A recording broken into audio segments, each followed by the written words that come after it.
지극히 평범한 일상에 무슨 의미가 있을까 싶지만 하나님 앞에서는 그 작은 믿음의 수고가 큰 일을 일으키기도 합니다. 꺼져가는 심지를 살려내서 결국 세상을 삼키는 큰 불을 만들어내는 것, 하나님이 하시는 일이라고 성경은 말씀하고 있습니다.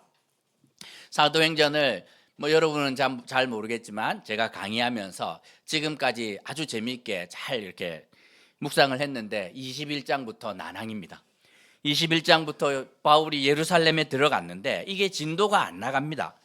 이게 막 수시로 드라마틱하게 뭔가 생겨야 되는데 21장부터 28장까지는 재판과 신문의 과정의 연속인데 사도행전의 무려 30%를 이 내용이 차지하고 있어요. 이게 도대체 왜 이렇게 많은 분량을 지리해 보이는, 의미 없어 보이는 이 일에 할애하고 있을까 고민이 되었습니다. 성경이 하고 싶어 하는 말이 있는 것 아니겠습니까? 사도행전 1장을 시작을 하며 예수님께서 제자들에게 약속하십니다.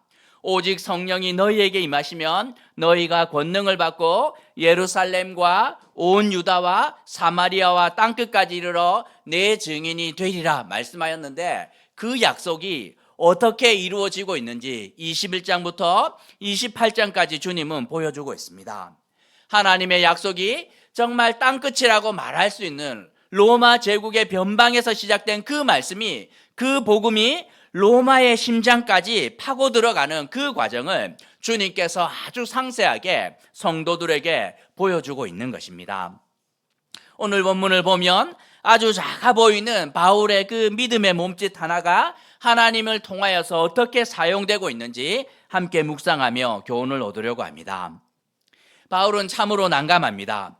지난 10년 동안 열심히 선교사로 살았고 오랜만에 구제헌금을 들고 선교 보고하러 예루살렘에 왔는데 성전 마당에서 갑자기 폭행을 당하였고 그리고 난 다음에 재판을 통해서 자신의 억울한 누명이 벗겨져야 할 텐데 재판을 하면 할수록 문제가 더 커집니다. 이스라엘 종교 법정에 섰던 바울은 결국 로마 총독 벨릭스 앞에서 공식적인 로마의 재판을 받아야 했습니다. 그런데 참 세상이 나쁘지요? 바울의 무죄를 알면서도 바울을 풀어주지 않습니다. 벨릭스 이 나쁜 놈이. 더 나쁜 것은 이 어정쩡한 상태가 2년이나 지속되었다는 사실입니다. 하지만 나쁘지 않은 것도 있는데 그래도 2년 만에 바울은 재판정에 다시 설 수 있었습니다. 왜 2년이었을까요? 2년 만에 벨릭스가 로마 황제에게 불려갔기 때문입니다.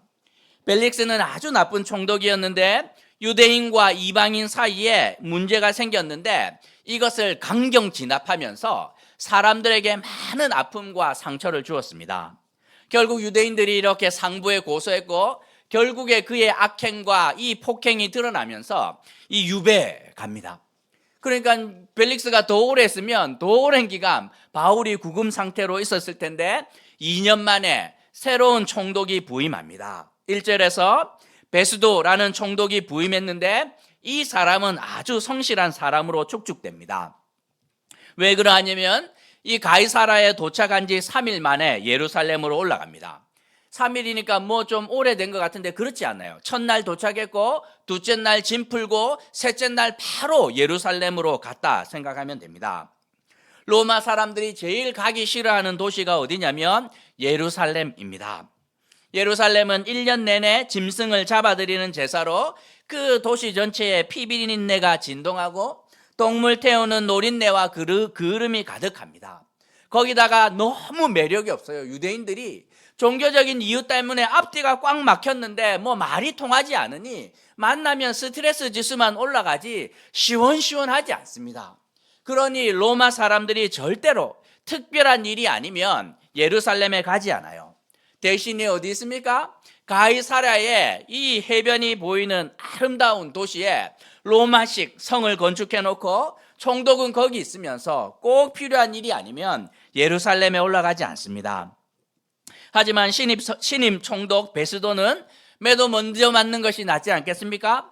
기왕에 해야 되는 일, 저 사내들인 공예와 내가 이 안면을 트지 않고 여기에서 내가 총독으로 제대로 살지 못하는데 빨리 내려가서 그들과 인사를 하고 환심을 사고 해야 되겠다 하고 시차 적응도 안 되는 총독이 당장 올라갑니다. 그런데 사내들인 공회는 무례하기 짝이 없지 않습니까?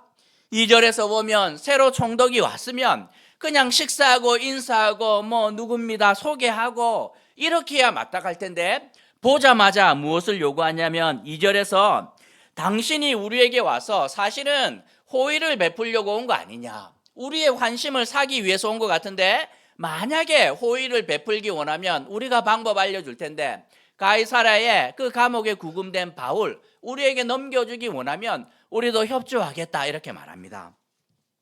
이게 뭡니까? 협박하는 거죠. 협박하고 있습니다. 딴 거 다 필요 없고 본론 하나만 시간을 우리가 아낍시다. 당신이 온 이유도 분명하고 우리가 당신을 만나는 이유도 분명한데 거기 구류되어 있는 바울 우리 종교 재판으로 넘기면 우리가 협조해 줄게 하고 협박을 막 하고 있습니다. 사내들인 공회는 누구보다도 잘 알았습니다. 종교법으로 바울을 다루어야 되는데 이것이 안 되니까 어떻게 됩니까? 로마의 손에 넘어갔고 얘를 해결할 수 있는 방법은 하나밖에 없어요. 종교법정으로 끌고 와서 사형을 내리는 거 불가합니다. 얘가 감옥 밖으로 어떻게든지 끌어내기만 하면 바울을 죽이기 위해서 금식하고 작심하였던 40명의 이 암살단이 어떻게든지 가서 해치울 수 있으니 감옥 밖으로 끄집어내는 것, 이것만 하면 된다 이렇게 생각을 하는 거죠. 하지만 베스도는 아주 신실하고 성실한 로마 사람이었습니다. 벨릭스처럼 호락호락하지 않아요. 얼마나 기분이 나빴겠습니까? 참으로 이 사람들은 무례하구나. 초면에 어떻게 협박을 하더라도 아주 이렇게 격식을 갖추고 돌려 말해야 될 텐데 어떻게 로마가 파결한 총독을 그리고 구류되어 있는 사람 알아보니 로마 시민인데 겁도 없이 이 베스도는 이들에게 신사적으로 말합니다. 4절과 5절인데 제가 여기 잠깐 당신들을 만나러 왔는데 조금 있으면 제가 가이사랴로 가야 됩니다. 내가 가이사랴로 가서 바울을 다시 여기 데리고 오면 또 시간이 들 텐데 그렇게 하지 말고 내가 신속한 재판을 진행할 테니 내가 일 마치고 다음 주에 올라갈 때 당신들 고소인단 구성해서 같이 올라가면 거기서 신속한 재판 내가 열어주겠습니다 하고 말하고 있어요. 참 이렇게 베스도가 지혜롭죠. 무슨 말을 하고 있냐면 너희들이 원하는 대로가 아니라 로마 총독 내가 원하는 대로 해결할 것이야 하는 말을 돌려서 아주 신사적으로 말하고 있습니다. 6절을 보면 베스도는 한 주 조금 넘는 시간 동안 예루살렘에 머물면서 아마 벨릭스 이후에 인수인계를 받은 것 같습니다. 예루살렘에는 파견된 천부장과 로마 군인들이 있었기 때문에 그들과 얼굴도 터야 되고 그리고 이제 유다 지역을 살펴보며 중요한 이슈가 무엇인지 보고도 받은 듯합니다. 그리고 이 베스도는 다시 가이사랴로 돌아가는데 그들의 요청대로 바울을 불러 재판을 엽니다. 그런데 그 재판은 엉터리 중에 엉터리였습니다. 7절에서 보면 예루살렘에 올라온 사람들이 뭐라고 고소를 하는데 쓸만한 증거가 하나도 없어요. 베스도는 바울에게 묻습니다. 이런 사람들이 고소하는데 당신은 정말 이런 일을 하였습니까? 묻자 8절에서 바울이 대답하는데 내가 도무지 죄를 범하지 아니하였는데 무슨 말을 하는지 모릅니다. 이 사람들의 요지는 두 가지인데 종교적인 이유와 정치적인 이유 때문에 나를 고소하였습니다. 성전을 모독하였고 유대인들의 율법을 지키지 아니하였다 하는 종교적인 이유와 로마 제국을 어지럽힌다 하는 정치적인 이유인데 둘 다 저는 한 적이 없습니다. 베스도는 참 난감합니다. 어찌하든 간에 자기 재임 기간 동안 무탈하게 사내들인 공회와 잘 이렇게 지내야 되는데 이게 막 해결이 안 되는 것이죠. 그래서 바울에게 다시 묻습니다. 9절입니다. 얘네들이 원하는 것 다시 내려가서 사내들인 법정에 서는 것인데 내가 거기 가서 법정을 나도 동행하여서 거기서 열어둘 테니 너도 가겠느냐 이렇게 물어봅니다. 바울이 속이 터지지요. 아니 지난 2년 전에 거기서 해결 안 돼서 여기 왔는데 다시 간다고 뭐가 해결됩니까? 바울이 막 속이 터는 거죠. 금쪽 같은 시간을 지금 2년이나 낭비하였고 내가 개척하였던 교회들이 2년 사이에 어떻게 막 무너지고 또 아픔과 어려움이 있는지, 그 다음 또 행선지로 가야 되는데 또 다시 몇 년의 시간을 허비하란 말입니까? 그거는 불가능합니다. 그러면서 10절과 11절에서 총독이요, 유대인들에게 잘못한 것이 없는데 제가 왜 그리로 가야 됩니까? 설사 내가 죽을 죄를 저질렀다면 죽기를 사양하지 않겠습니다. 그러나 고발할 것이 있다면 차라리 로마로 가서 재판을 받는 것이 훨씬 더 신속하겠습니다. 제가 시간을 낭비하지 않을 것 같습니다 하고 로마로 보내달라고 요청합니다. 그러자 베스도가 12절에서 대답을 합니다. 그래, 네가 로마 시민이고 네가 원한다면 어떻게 로마로 갈 것이다, 로마 황제에게 보내줄 것이다 하고 마무리가 됩니다. 그런데 며칠이 지나서 13절을 보면 새로 부임한 총독에게 누구인가가 인사하기 위해서 찾아오는데 누구냐면 아그리빠 왕입니다. 그리고 버니게는 왕비입니다. 왕비 부부가 찾아오는데 왕이 총독을 찾아오는 것이에요. 그럼 누가 힘이 세다는 겁니까? 총독이 힘이 세다는 거죠. 총독이 사내드린으로 갔어요. 누가 힘이 세다는 겁니까? 사내드린이 강력하다는 거죠. 이제 사내드린은 감당이 안 되기 때문에 내려간 거고, 이 헤롯 왕이, 아그리빠 왕이 누구였냐면 헤롯 왕의 아들 중에 하나였는데 얘네들 아들들이 사고 치면서 다스리는 지역이 완전히 쪼그라듭니다. 갈릴리 지역, 이스라엘 북부를 다스리는 왕이 이 아그리빠였는데 가까운 가이사랴에 새로운 총독이 왔으니 가서 인사하는 것이 당연합니다. 그래서 이 왕과 왕비가 가서 이 총독을 만났는데 베스도는 아그리빠 왕에게 고민을 털어놓습니다. 15절부터 21절까지 말인데, 제가 부임을 하여서 전임 총독으로부터 인수인계를 받았는데 이 벨릭스가 해결하지 못한 미결수 하나가 2년째 갇혀있고, 얘가 유대인이면 좀 쉬울 텐데 로마 시민권자라서 이게 막 머리가 아픕니다. 그리고 이 사내들인 공회에서는 얘를 막 제발 좀 죽여달라고 난리고, 그리고 얘는 또 로마 황제에게 재판을 받겠다고 하고, 제가 자초지종을 이렇게 보고 사건 기록을 살펴보았는데 죄는 하나도 없으니 이걸 뭐 어떻게 해야 될지, 왕이시여 혹시 조언할 말이 있으면. 왜 물어봤겠습니까? 왜 왕에게 물어봤을 것 같아요? 자기가 힘이 더 많고 자기에게 인사하러 와야 되는 사람이 아그리빠 왕인데 왜 도움을 요청하고 있습니까? 아그리빠 왕은 권력이 아주 묘해요. 이스라엘 북부 지역만을 관할하고 있음에도 불구하고 예루살렘 사내들인 공회에 대제사장을 임명할 수 있는 권한이 아그리빠에게 있습니다. 그러니 이 사내들인 공회를 잘 아는 사람이 아그리빠 왕이었고 유대 법에도 정통하기 때문에 조언을 구하였던 것입니다. 이게 막 로마와 유대 전통과 이런 게 다 얽혀 있는데 어떻게 해결하면 좋을까요? 하고 물어봅니다. 그러자 22절에서 아그리빠 왕이 대답하지요. 청문회 엽시다. 바울 불러서 청문회 열어서 말을 들어봐야 하지 않겠습니까? 로마로 보내는데 황제한테 보낼 때 죄명이 무엇인지, 사건 관계가 어떻게 되는지 이거를 올려야 될 텐데 그냥 무지한 사람을 올렸다가 당신이 욕먹을 텐데 일단 바울을 불러서 우리가 청문회를 한번 열어봅시다. 청문회를 열어서 이 로마의 법과 유대의 전통 사이에서 무엇에 저촉되는지 살펴보면 되지 않겠습니까? 무릎을 치는 것이죠. 왕이시여 좋은 생각인 것 같습니다. 그리고 23절에서 베스도는 참 성실하지요. 시간을 미루지 않고 그 말을 듣고 그 다음날 바로 청문회를 엽니다. 여기에 누가 참석하냐면 총독 베스도 왔고 아그리빠 왕과 왕비 베니게 왔고 그리고 천부장들, 그 동네에 있었던 많은 천부장들이 옵니다. 그리고 시중에 높은 사람들 누구입니까? 귀족들이 이 청문회에 참여합니다. 이들이 다 입장을 하자 베스도는 명을 하여서 갇혀 있었던 바울을 불러오라 말합니다. 바울이 저쪽에서 입장합니다. 죄수 입장. 키가 작은 대머리에 눈썹은 짙었고 매부리 코에 다리까지 휘었다고 이렇게 고대 전승은 전하고 있습니다. 수갑을 차고 왔는데 입은 옷은 단색 옷이었고 그런 바울이 청문회장에 등장합니다.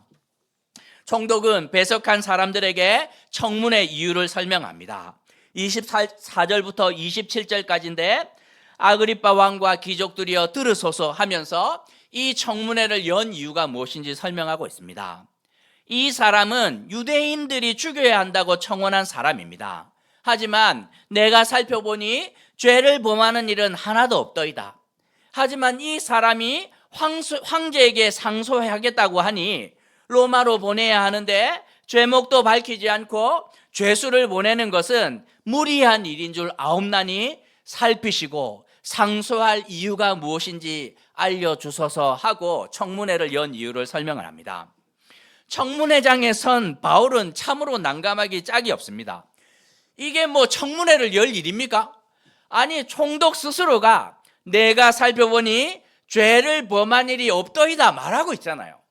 그러면 사건이 종결되어야 되는데도 이걸 진행한다는 게 바울은 이해가 안 되는 것이죠. 없는 죄를 만들겠다는 뜻 아니겠습니까? 그런데 바울이 청문회장에 들어와서 보니 이들은 바울이 지금까지 만났던 사람들과 달라도 너무나도 다른 사람들입니다. 길바닥에서는 절대로 볼 수 없는 사람들이 한자리에 다 모여 있습니다. 로마 총독의 왕의 왕비의 이 천부장들과 수많은 귀족들이 모여 있는데 언제 이들을 만나보겠습니까? 언제 이들에게 복음을 전파할 수 있겠습니까? 바울은 결심하고 이 청문회장을 바울의 간증 집회 장소로 바꿉니다. 오늘 말씀을 통해 두 가지만 생각해 보려고 하는데, 먼저 생각할 것은 반드시 성취되는 하나님의 약속입니다. 예수님은 승천하시기 전에 제자들을 모아놓고 말씀합니다. 말이 제자들이지 그냥 갈릴리 촌놈들 아닙니까? 이들 모아놓고 주님이 말씀하는 거죠. 너희들은 세상이 생각하는 것보다 훨씬 더 큰 사람들이야. 성령 하나님이 너희에게 임하시기만 한다면 땅끝까지 이르러 내 증인이 될 것인데, 예루살렘뿐만 아니라 사마리아를 지나서 정말 땅끝까지 이르러 증인이 될 것인데, 세상이 너희의 이름을 기억하고 나의 능력과 그 영광을 기억할 것이야 하고 주님께서 말씀하고 있습니다. 예수님의 12 제자 가운데 기억 안 되는 이름이 있습니까? 없어요. 어디 나가면 다 교회 이름은 성 베드로, 성 바울, 성 요한입니다. 토마스, 도마 아닙니까? 도마. 많은 사람들 이름에 붙어 있습니다. 토마스, 아퀴나스 다 붙어 있고, 앤드류, 안드레 아닙니까? 안드레, 매튜, 마테이고, 제임스, 야고보, 사이먼, 시몬 아닙니까? 시몬, 필립, 빌립. 수많은 사람들이 그의 이름을 기억하면 내 자녀에게 그 이름을 붙여가면 전역에서 기억되는 이름 되고 있는데, 하나님의 약속이 그렇게 이루어지는 것입니다. 예루살렘에서 시작된 그 복음이, 로마 변방에서 시작된 그 복음이 이 아시아와 유럽을 지나 결국에는 로마 제국의 심장으로 어떻게 들어가고 있는지 이 로마 사도행전 11장부터 28장에 이르러 말하고 있는 것이죠. 절대로 이러면 안 됩니다. 하나님께서 약속하신 말씀 반드시 이루어지는 줄 믿어야 하는 것이죠. 사도신경 우리가 고백하면서 산자와 죽은 자를 심판하러 오시리라 고백하지 않습니까? 약속 이루어집니다. 정말 산자와 죽은 자가 하나님 앞에서 정말 우리가 살았던 삶을 판단받게 되는 일이 분명하게 일어날 뿐만 아니라, 사도신경을 통해서 몸이 다시 사는 것과 영원히 사는 것을 우리가 믿는다 고백하는데, 그 일들 반드시 일어나는 거죠. 믿음으로 살아간 그 삶이 분명한 증거가 되고 실체가 되어서 우리의 손에 잡히는 그 영광스러운 날이 반드시 오고 있다고 성경은 말씀하고 있습니다. 두 번째로 생각을 할 것은, 하나님의 그 약속은 아주 작은 믿음의 몸짓으로 시작된다는 것입니다. 세상은 큰 사람들을 통해 큰 일이 이루어지지만 하나님의 나라는 그렇지 않습니다. 아주 작은 나비의 날갯짓이 지구 반대편에 태풍을 만드는 것처럼 성도들의 작은 믿음의 몸짓으로부터 하나님의 약속이 이루어진다고 이 바울은 보여주고 있습니다. 루터는 그냥 이름 없는 신학생에 불과했습니다. 그냥 그저 그런 젊은 그냥 사제 중에 하나였는데, 말씀을 붙들고 고민하고 또 고민해도 이것은 아닌 것 같은데 싶어서 그 개인의 묵상을, 신학생의 그 짧은 묵상을 적어서 문짝에 붙인 것이 전부였는데, 어느 순간 그 작은 날갯짓이 태풍이 됩니다. 몇 번의 큰 신문과 재판이 있었냐면 총 4번의 신문과 재판이 있었습니다. 추기경 앞에서 신문을 당했고 학자들 앞에서 논쟁했으며 결국에는 교황청에 끌려가서 파면당하고 로마 황제 앞에 섰다가 추방을 당합니다. 그 모든 과정을 지나는데 4번의 재판과 신문을 거치면서 루터 스스로가 믿는 바가 너무너무 분명한 것이지요. 성경이 유일한 진리고 사람인 교황이 무호하지 않고 연약한 존재라는 사실 분명하게 알 뿐만 아니라 이 루터의 고백과 그 신앙이 유럽 전역으로 순간 퍼져나갑니다. 옆에 있었던 재판 과정과 신문에 참여한 사람들이 그것을 보면서 깨닫는 거죠. 귀족들도, 그 다음에 농민들도, 평민들도, 수많은 사람들이 루터의 생각이 맞구나, 우리가 믿어야 하는 것이 무엇인지, 그 믿음의 유익이 무엇인지를 루터가 그 과정을 지나가면서 모든 사람들이 알게 되었던 것입니다. 재판을 거듭할수록 루터를 지지하는 자들이 눈덩이처럼 불어났고 결국에는 세상을 뒤집어 엎는 일, 그 작은 루터의 믿음의 몸짓으로 시작되었습니다. 바울이 한 게 무엇입니까? 참 교회를 핍박하고 스데반을 죽였던 자기를 예수님께서 불러주신 것이 너무너무 감사해요. 나 같은 이 듣보잡 같은 사람이 예루살렘에 가서, 본토에 가서 사람들을 섬기는 거 불가능할 텐데 이방인들을 위해서 불러주셔서 너무 감사하다 하면서 내가 받은 은혜를 사람들과 나눈 것이 전부였지만 하나님께서 자꾸 판을 키우십니다. 아시아에만 그냥 있으려고 했는데 배 타고 너 유럽 돌아서 그냥 이렇게 돌아왔는데 주님께서 이번에는 로마로 하면서 판을 자꾸 키우시는 거죠. 재판을 거듭하면서 바울도 분명해지고 이 재판에 참여했던 사람들도 분명해집니다. 재판을 하면 할수록 총독도, 그 다음에 왕도, 귀족도, 천부장도 들어보니 유대인들이 믿는 것과 바울이 믿는 것은 완전히 다르구나, 유대교의 한 분파라고 말할 수 없을 정도로 얘네들은 완전히 독립된 종교구나 하는 거예요. 얘네들이 말하는 게 예수가 부활했다 이렇게 말하는데 그리스 로마 신화에 사람을 살려낸 이야기들이 얼마나 많습니까? 그 의학의 신이 있습니다. 아포 이름이 뭡니까? 이게 개, 아무튼 뱀 이렇게 꼬고 있는 애. 그게 사람을 막 살려요. 그런 사건들이 많아요. 야, 예수만 그냥 부활한 것이 아니라 우리도 많아, 이렇게 해서 비슷한 거 아니야 했는데 들으면 들을수록 달라도 너무 다릅니다. 그리스 신화에서 사람을 살린 것 아무도 본 적이 없어요. 그냥 이야기에, 설화에 불과하지만 여기는 실체가 있는 것이에요. 그리고 바울의 이야기를 듣고 사람들을 만나보니 부활한 예수를 경험한 너무 많은 사람들이 있고 예수를 만난 사람들의 삶이 어떻게 바뀌었는지 그들은 확인하게 되는 것이죠. 달라도 너무 다른 거예요. 이 바울의 작은 날갯짓이 점점 번져나가기 시작을 하는 것이죠.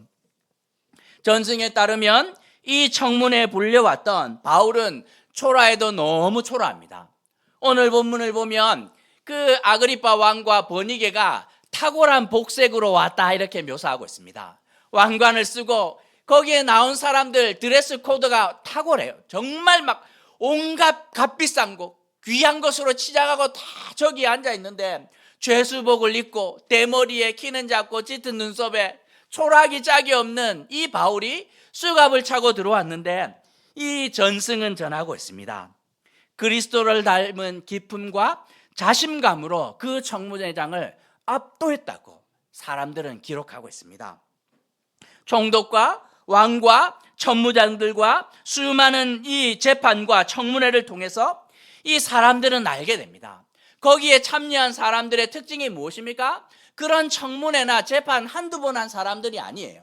그런데 끌려온 죄수들 수없이 봤음에도 불구하고 바울이 왔는데 얘는 죄수의 기품이 아닌 거죠. 그 앞에 서서 당당하게 그 자기가 믿은 바를 고백하는데 그 좌중을 압도합니다. 눌림이 하나도 없어요.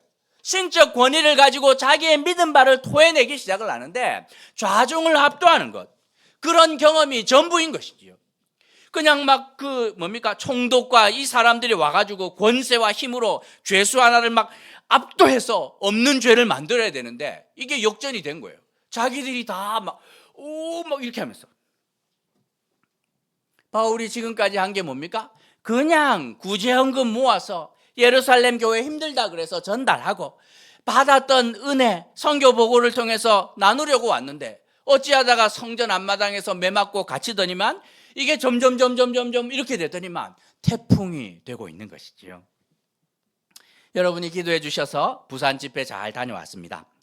평생에 제일 긴장되는 집회예요. 집회. 여러 번 제가 집회를 다녔지만 원로 목사의 아들이 그 교회 청년부 수련회 강사로 왔으니 담임 목사님이 얼마나 힘들겠습니까? 제가 예전에 그 교회 섬길 때 저는 그때 주일학교 담당하고 있었고 그 대학부 담당하셨던 사역자께서 선교 이렇게 단기 선교 가는 바람에 주일날 설교하러 와달라고 그래서 제가 가겠습니다 했다가 설교하고 왔는데 부목사님한테 가서 얼마나 혼났는지 모릅니다. 목사, 전도사님 그렇게 하시면 안 된다고. 그렇게. 아니 그 빈자리 제가 부탁받았으니 제가 최선을 다해 하지 않겠습니까? 할 수 있는 막 최선을 다해서 설교를 하고 왔는데 그렇게 하면 절대로 안 된다고. 가서 죽 쓰고 와야지. 홈런을 찍으면 어떡하냐고. 가서 죽 쓰고 와야 사람들이 우리 떠난 그 전도사님 그 사역자가 최고구나 하지. 그렇게 하면 상도덕이 어긋나는 거라고. 그래서 목사님께 목사님 제가 한 수 배웁니다. 귀한 가르침 감사합니다. 제가 참 존경하는 형님 같은 목사님이었는데 이게 쉽지 않은 자리예요. 가서 제가 잘하면 사람들이 은퇴한 목사님 기억하면 담임 목사님이 난감해지고 그렇다고 제가 또 뭐 이렇게 병살타를 치고 올 수는 없는 건 아닙니까? 그러니까 그 사이에 너무 난감한 거죠.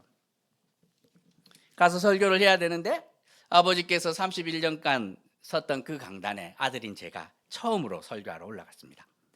집회를 하면서 기회가 2번 있었는데 깜짝 놀랐어요. 둘째 날이 되었는데 참석자가 둘째 날 되니 첫날에 2배가 되었습니다. 2배. 그래 봐야 25명에서 50명 된 거죠. 25명은 청년들이었고 나머지 25명은 어르신들이 다 왔어요. 어르신들. 그중에 90이 넘은 권사님들이 지팡이 짚고 인제 왔나.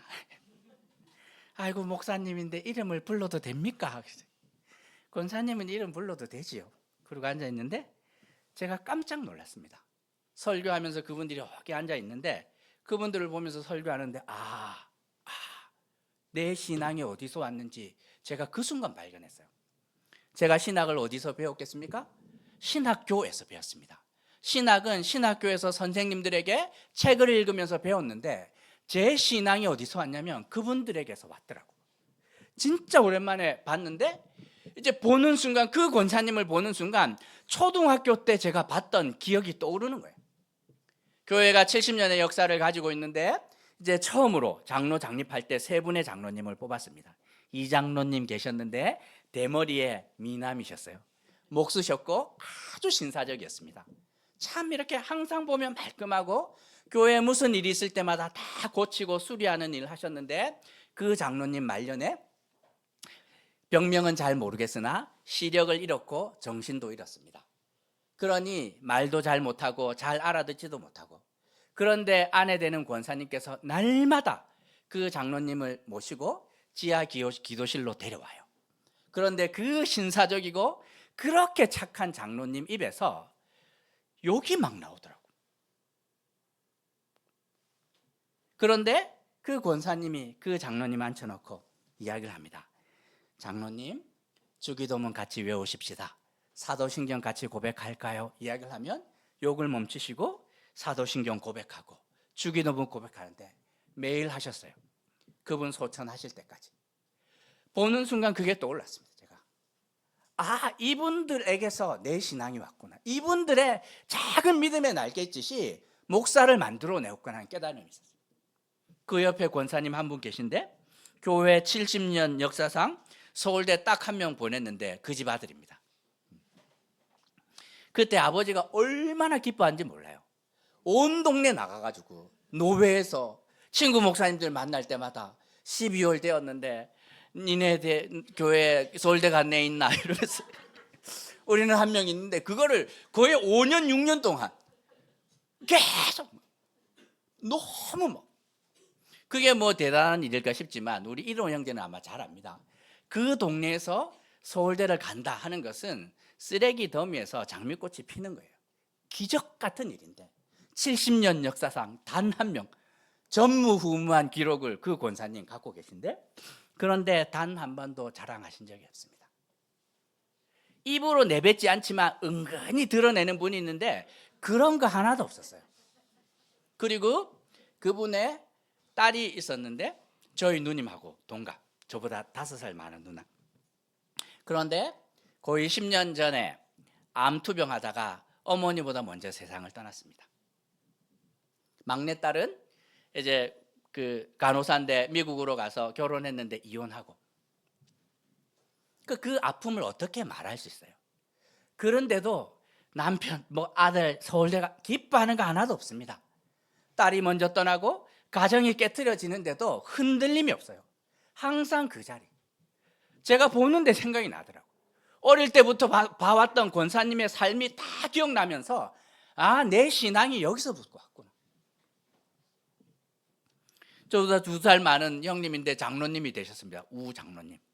공고 나오셨고 대학을 가지 못한 그런 형님이었는데 참 귀해요. 연극하면 연기를 너무 잘하고 그 다음에 음성이 너무 좋아서 항상 찬양을 했던 형님인데, 제가 공개적으로 정말 몹쓸 짓 한번 한 적이 있습니다. 그 다혈질인 그 형님이 아마 그 수련회 갔을 때 한번 화를 내셔가지고 공개적인 장소에서 수치를 제가 한번 준 적이 있어요. 양쪽 다 잘못했는데 제 잘못이 훨씬 더 큽니다. 하면 안 되는 일을 했고, 그분 생각할 때마다 제가 마음이 늘 미안합니다. 그런데 갔는데 그분이 먼저, 장로님이 먼저 와 있어요. 단 한 번도 제 이름을 함부로 부르지 않습니다. 목사님, 목사님, 형님 편하게 대하세요 했는데도 그렇게 할 수 없다는 거예요. 왜 그렇습니까? 했더니 자기는 기억한다는 거예요. 저쪽 청도 어디에서 청소년부 수련할 때 제가 이제 초임 전도사 되어서 그때 어찌어찌 하다가 강사를 못 구해서 저를 불렀는데 그 시골에서 했던 설교를 기억한다는 것입니다. 그때 설교를 듣고 뭐 선한 게 있었겠습니까? 열정밖에 없을 텐데 그 설교를 듣고 내가 이름을 부를 수 없구나 생각했다는 거예요. 그러면서 이야기를 해주었습니다. 복음에 대해서 자기 다시 생각을 하고 있다고. 지금까지 자기 노력으로 살아왔는데 그래서 막 안 되면 맨날 아이들을 야단쳤다는 거예요. 기도가 부족해서 그렇다 하고 막 새벽 기도 가서 2시간씩 억지로 기도시키고 했는데 자기가 그 모든 했던 열심들이 하나님의 은혜가 아니고는 안 되는 거였다는 것을 최근에 깨달았다는 거예요. 그 장로님과 교제하면서 이런 사람들과 내가 있었구나. 그들과 함께 보낸 시간이 날 만들어냈구나. 어쩌면 그걸 목적으로 하지 않았지만 자기의 삶 안에서 믿음의 날갯짓하며 몸부림치면서 그 아픔을 이겨내기 위해 남편의 아픔을 짊어지고 딸의 아픔과 이 모든 것들을 짊어지기 위해서 하나님 앞에 와서 열심히 기도하고 수고하였는데 그 작은 날갯짓이 이렇게 번져가더니만 엉터리 같은 저를 목사로 만들어내었구나 하는 생각을 하게 되었습니다. 아버지가 교회 건축하면서 구치소 수감됐다는 이야기 제가 해드렸죠. 온 교인들이 구명운동 앞장섰습니다. 남자 성도들이 다 이렇게 경찰서 인맥 찾아가면서 다 돈 털리고 올 때 그 권사님들이 담요 하나씩 싸들고 교회 와서 눈물로 기도했어요. 매일 그 기도가 감옥문을 엽디다. 몰랐는데 제가 이번에 가서 그분들을 보는 순간 이분들의 믿음의 수고가 결국에는 기적을 만들어내고 믿음의 태풍을 만들어내는구나. 사람을 바꾸어내고. 의도하지 않았는데. 우리가 주님 앞에서 행하는 믿음의 수고가 있습니다. 다른 사람을 의식하거나 어떤 성향 영향력을 미칠 것이다 생각하고 하지는 않겠지요. 하나님 정말 힘듭니다 하고 내 삶의 질고를 들고 하나님 앞에 나와서 기도하고 씨름하고 애쓰지만 결국엔 그것이 우리가 한 몸 아닙니까? 한 몸. 그러니 세포 하나가 건강해지면 다른 데 영향을 주도록 하나님께서 만들어 놓으신 거죠. 그것이 번져나가면서 믿음의 거대한 파도를 만들어내는 것, 우리는 생각할 수 있습니다. 바울은 어쩌면 내가 사역하면서 두고 왔던 성도들만을 생각을 했을 것 같아요. 내가 여기서 감옥 안에 있으면 안 될 텐데 빨리 나가서 그들을 돌보고 또 해야 되는 일이 있을 텐데 하고 빨리 그냥 로마로 보내주옵소서 하고 많은 사람들이 있을 때 해야 되는 일을 했음에도 불구하고 하나님께서 그 믿음의 수고를 통하여서 하나님께서 원하시는 그 일 행하시는 거죠. 예루살렘에서 시작되었으나 사마리아를 지나 땅끝까지 이르는 로마의 심장을 찔러내는 그 일을 바울의 작은 믿음의 수고를 통하여 만들어낸 기적, 우리는 생각할 수 있습니다. 평생을 우리는 죄 많은 세상에서 눈물 없이 살아갈 수 없습니다. 이 땅을 살아가며 너무 많은 아픔과 질고가 우리 가운데 다가오겠지만 그 순간 절대로 낙심하면 안 됩니다. 왜 그러합니까? 믿음의 수고가 열매가 되는 그 날이 반드시 오기 때문입니다. 우리가 하는 믿음의 수고 아무도 안 알아줍니다. 심지어 열심히 수고해도 목회하는 담임 목사도 모를 수가 있어요. 하지만 기억하는 분 계신데 누굽니까? 주님은 기가 막히게 합니다. 내 자녀가 흘린 눈물, 구속에서 내었던 신음소리, 그거 하나 땅에 떨어뜨리지 않고 상한 갈 때 싸매시고 꺼져가는 심지 다시 살려서 거대한 믿음의 불꽃으로 그 날갯질을 통하여 거대한 파도와 세상이 감당하지 못하는 믿음의 태풍을 만들어내는 줄 믿고 살아가야 할 것입니다.